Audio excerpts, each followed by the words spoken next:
الله سبحانه وتعالى جعل لكل شيء في هذا العالم زينة. يعني الله تعالى زين السماء والأرض، زين الوجود، حتى الولد والمال والأولاد هو بزينة، صح أم لا؟ ولقد زينا، أو القرآن يقول بسم الله الرحمن الرحيم إنا جعلنا ما على الأرض زينة لها لنبلوهم أيهم أحسن عملا، صحيح أم لا؟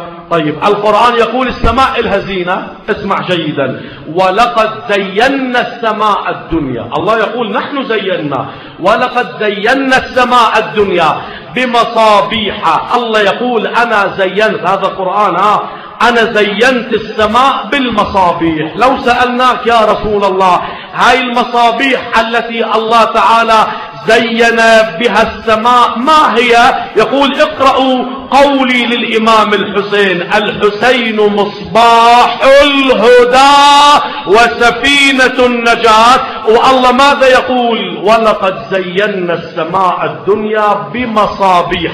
اقرأ الآية 35 من سورة النور، ماذا تقول الآية؟ الله نور السماوات والأرض مثل نوره كمشكاة.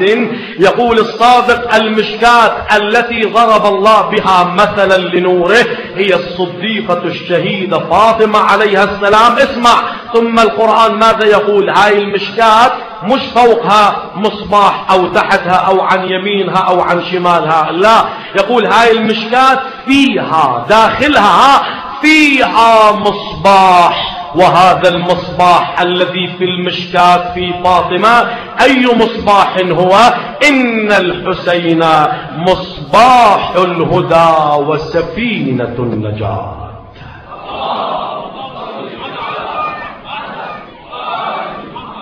طيب الله تعالى تقول الروايات زين العرش واللوح وسدرة المنتهى.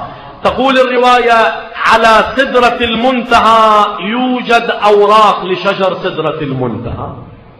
سدرة المنتهى الله ماذا يقول في سورة النجم؟ إذ يغشى السدرة ما يخشى عندها جنة المأوى. ورد في الرواية بأن سدرة المنتهى لو استظل عالم من العوالم تحت ظل ورقة من أوراقها لأظلتهم جميعا. ثم يقول الإمام الصادق على كل ورقة من شجرة سدرة المنتهى ملائكة يسبحون الله، ويخرج الدر والياقوت من أفواههم وهم يقولون لله في تسبيحهم: يا رب إننا مشتاقون لمحمد وآل محمد سلام الله عليهم.